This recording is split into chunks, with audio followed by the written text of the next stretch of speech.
mils, stacks, gold piece, GP. I don't care what you call it, but we both know that there are most likely two currencies that are important to you. The first being whatever your local currency is, dollars, euros, pounds, and the second currency being the old school Runescape gold piece, or GP for short. OSR's GP is arguably the single most important item any player can have in their bank or inventory. You want to use magic? You're gonna need some GP. You want a nice house? You're gonna need some GP. You want to catch some fish? You're gonna need some GP. And those are just some examples of why you would need GP if you were an Iron Man. If you're a normal account, just about everything you do revolves around GP. You want to hunt that pet? You're going to have to see if you have enough money to buy the gear and supplies to do it. Want to get a nice, new, shiny set of Torva? Better check out the cash stack to see if you can make it happen. GP is everything. And since GP is everything, one must ask oneself, how can I earn GP? This answer is not that simple. It's not simple because making money in old school isn't simple. As a kid, I hated going the traditional route. I hated leveling any of my skills and I hated questing. I only liked making GP. And this was not a good combination. I was constantly trying to find odd moneymakers that were good GP per hour and required absolutely nothing. Back in the day, I would spend an entire day running laps in the Taverly dungeon collecting blue dragon scales. Or I was making alts to go through the stronghold of security so I could drop trade the 10k over to my main. Uncommon moneymakers used to be my bread and butter. What are they like now? Over the past year and a half, I've been completely focused on hardcore. I literally have no idea about any of the current moneymakers, so I'm gonna test them out. But not only am I going to test them out, but I'm also going to rate them based on different categories. I'm going to figure out an overall score and crown a winner. First off, I'm going to introduce the first four moneymakers I'm going to dive into. The first moneymaker I test will be collecting climbing boots. The second moneymaker will be none other than telegrabbing wines. The third method I'm going to try out is grabbing loot from the ground on the PvP worlds. And lastly, I'm going to collect blue dragon scales in the Taverly dungeon, just as I did as a kid. I'm going to do each moneymaker for 2 hours, then I'll score them. I'm going to score them according to 4 different categories. The first category will be GP per hour. The second score will be based off what was required to do said moneymaker. The third score will be based on how AFK or click intensive said moneymaker was. And the final score will be based on how much I personally enjoyed said activity. Let's begin. Here we are. Okay, so if we take a look at the bank, I've got about 50k in starting items so that I can get going. The rings of dueling are for dumping off the boots at Castle Wars. The games necklaces so that I can teleport to get to the boots. The staminas so that I don't have to walk. And 500 GP so that I can buy my first load of boots. So then I'll show you the process once and we can check back periodically to see how I am grinding along the way. So here's how we grab the climbing boots. First off, we're going to teleport over to Berthorpe. Next, we're going to run that way. I'm going to go over here, talk to Tenzing. And all you have to do is constantly click the 1 key and the space bar. And then you will slowly begin to fill your inventory.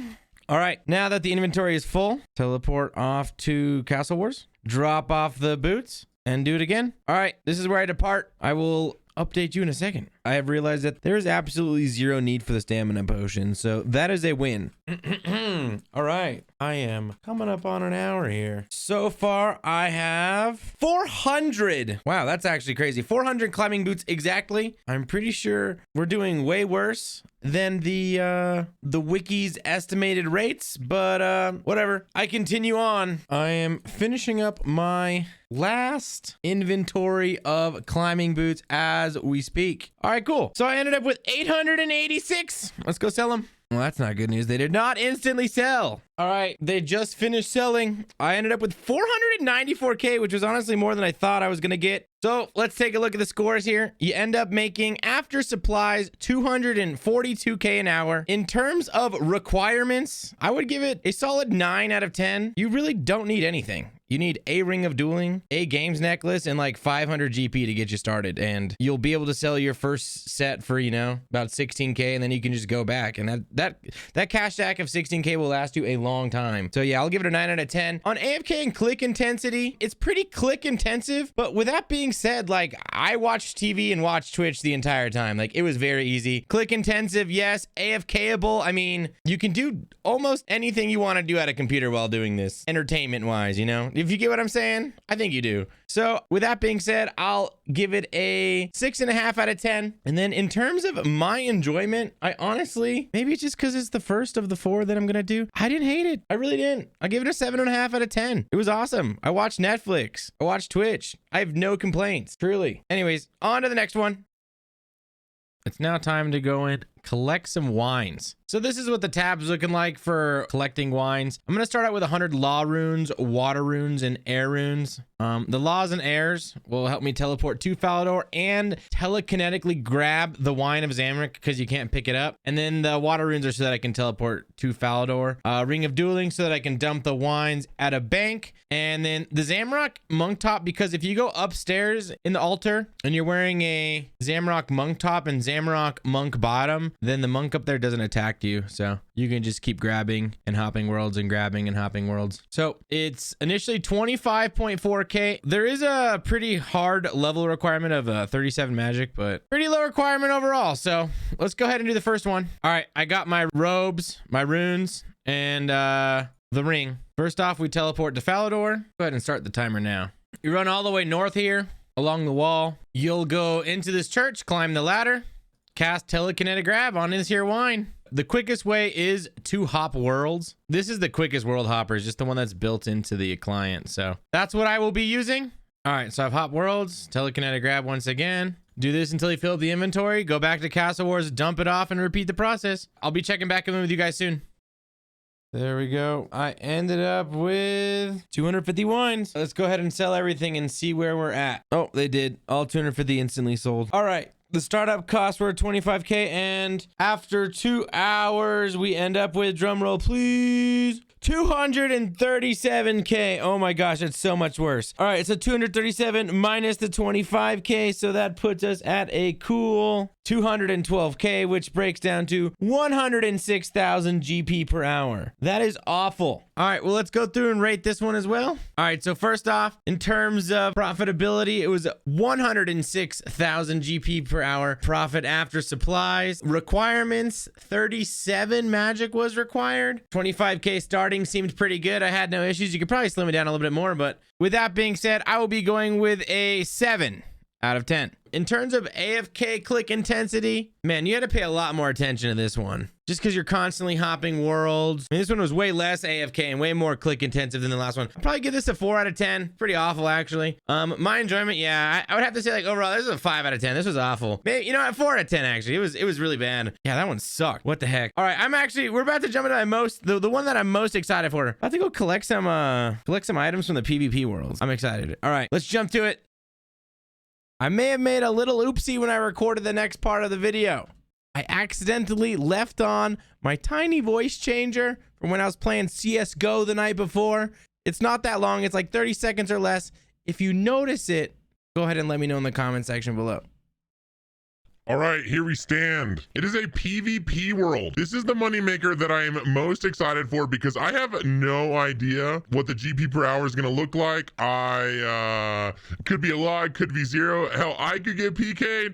I don't know what's going to happen here. So I have this tab. Starting out with 25K, all in stamina potions. I just want to be able to keep running this whole time. I'm going to run around. I'm going to turn on Entity Hider and turn on ground items so that I can hopefully see items that are dropped to the ground so I can quickly pick them up. And then once I fill up my inventory, I'm going to go over, sell them all as quickly as I can and just sell them, get the cash, bank the cash, and then go again. I'm going to start out here. I'll start the timer now. And I'll get cracking at this. Wish me luck. Well, it took 5 minutes to get my first inventory full. I'm going to keep this stack of amethyst going, just see how high I can get it at the end. But I'm going to go ahead and sell everything else off right now. I cannot believe it, but after 6 minutes, I have a cash stack of 40K and I have 19 amethyst arrows worth about 4,300. So that's kind of crazy. Oh my God.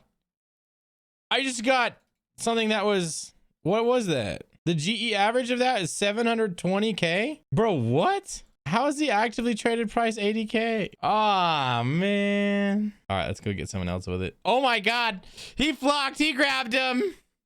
Honestly, sit the down. He's about to go in. Oh, someone's attacking me, bro. Got him. It's so, I don't know what happens. Maybe I'm getting retributioned, but I have entity hider on and I take random damage at some points and I just keep running and I don't know what is happening, but I think I'm getting retributioned. The 2 hours are completed. Let's just go ahead and sell everything. The final count on amethyst arrows, as you can see, is 466. Pretty cool. We started off with 25K, essentially all in stamina potions. So that was our starting cost. The final total is, drumroll please, 771K. Let's go ahead and subtract 25K for the starting. 771 minus 25 is 746K total. And that ends up being 373K an hour. One of those hours was peak hours. One of those hours was non-peak hours. Loads of fun. And on to the best part, the scores. Let's just dive right in. So GP per hour, like I said, we're looking at 373K per hour. That's going to slightly vary, you know, just depending on peak hours and non-peak hours, but 373K per hour is what I average. The requirements, I give it a 10 out of 10. You don't need anything. AFK click intensive, I give it a 3 out of 10. This is extremely click intensive. However, by far, this was the most fun. Yeah. This is an 8 out of 10 on fun. I enjoyed this a lot. You run around with entity hider on and just stuff just appears. It's literally a good time. 8 out of 10, solid. I would do this again. I would do this for fun on the side. Time to move on to the last one, but also the most nostalgic one, and the one I'm actually pretty excited for is collecting blue dragon scales. Let's go. About ready to start the last moneymaker. Back in the day, I collected 3 mil worth of blue dragon scales so that I could buy full runes ammy. Here we are, venturing back into the Taverley dungeon. Let me show you the bank tab. So first, we'll be starting out with, once again, about 50K of starting money. You don't need 50K. You could just probably start with 1 stamina, a couple Falador teleports, and, you know, get going. But this is what I'll be starting with. You do need a dusty key, however. I'm not going to show you how to get one. It's pretty easy. I'll link some video guide on how to do it in the description below. With that being said, I'm going to be bringing my dusty key, some Falador teleports, and a stam to get going. I'll show you how we do it the first time. Off to Falador. Once you enter the tunnel, you have to make a decision. And this decision is whether or not you want to get 70 agility so that you can pass through this tunnel right to the blue dragon scales, or run all the way around, use your dusty key, and enter through that gate way over there. As a kid, I just went the long way around. So even though I can use that tunnel and squeeze my way through that nice little obstacle pipe, I'm gonna have to go around. All right, off to the blue dragons. Once again, another choice. This one requires agility level 63. In my opinion, there is no way that I would have gotten 63 stamina as a child, so we continue the journey. Oh no, I have just realized I have made a fatal mistake. I do not have an anti-fire shield. I don't know what those max, but I know that I could easily die while venturing in here. Good luck. I wasn't recording, but I almost died. Here we are, 19 HP. Anti-fire shield is a hard requirement, okay? As you can see, I also got hit by a genie. Very nice. Going straight into strength, because screw the HLC. All right, much better. I'm going to heal up and get back at it. I'll catch up with you guys soon. Wait a sec. This isn't the Taverley dungeon. This is the Ardougne Zoo.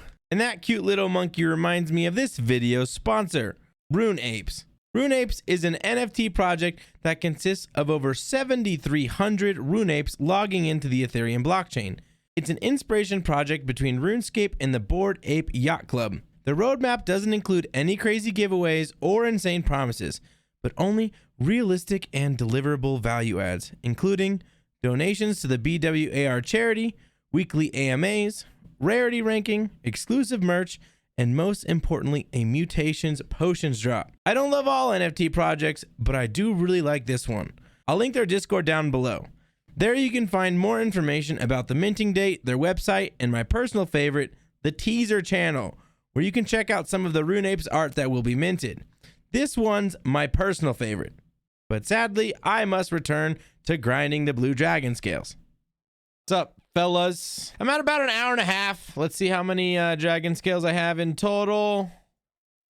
We're at 476, pretty good. I went and got some dueling rings. This is what the tab's looking like now. We're looking like we're about to get a payout of about 438k. Been buying a few stamps. We still got some Falador Tellies left, so I'm gonna grab this last stamp, head back out. We got 30 minutes left, ladies and gentlemen. Let's kill it. That's it. That is 2 hours. I'm out of here. Let's go throw them in the bank and see where we're at. So we ended up with 628 blue dragon scales, 13k, and a ring of dueling as well. So let's go ahead and go to the Grand Exchange and sell these and see how much we made. Okay, so we started with 50k worth of supplies, and we're left with 5 Falador teleports, 628 blue dragon scales, 13k in coins, 1 ring of dueling 8, and a singular stamina sip. All right, I just sold them all, and we ended up with 502k. I'm somewhat surprised. I was a lot higher than I thought, honestly. I wasn't really keeping track, but I thought this was gonna be like 100k an hour. That's what it was feeling like it was gonna be. So more than 2.5 times that. Pretty impressive. Okay, well, let's jump right into it. Oh, I forgot to sell the stamina sip. There we go, 503k. So we ended up with 503k GP. After we take out the starting GP, we end up with 226k GP per hour. Not too bad. In terms of requirements, all you need is the Dusty Key. It's not too hard to get. It is over there by the blue dragon scales. So yeah, you don't really need anything, but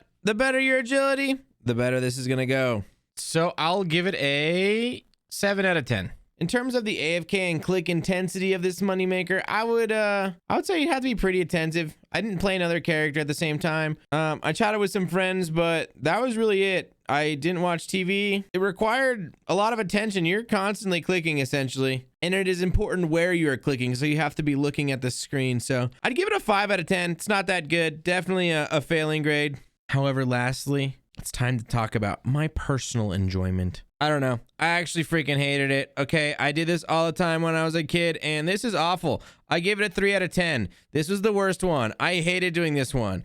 Even when I realized I was gonna be making more money than I initially thought, I still hated it. I was like, wow, this is still worse than picking items up from off the ground on the PvP worlds. Like, get me out. I do not want to be in this cave any longer, please, ever. Oh my gosh, that was freaking horrendous. With that being said, let's take a look at them all real quick. Boom. Bask in the glory of my beautiful chart. It's time to chart out the first money makers that will be going on to this chart. First off, we had climbing boots coming in with an average score of 7.6 and 242k an hour. Next was telegrabbing the wines with an average score of 5 and 106k an hour. After that was collecting loot from the PvP world. It ended up with an average score of 7 and 373k per hour, putting it right there. And lastly, collecting dragon scales, coming in with an average score of 5 and 226k GP per hour. There we go. The first of the moneymakers to make it onto this beautiful chart.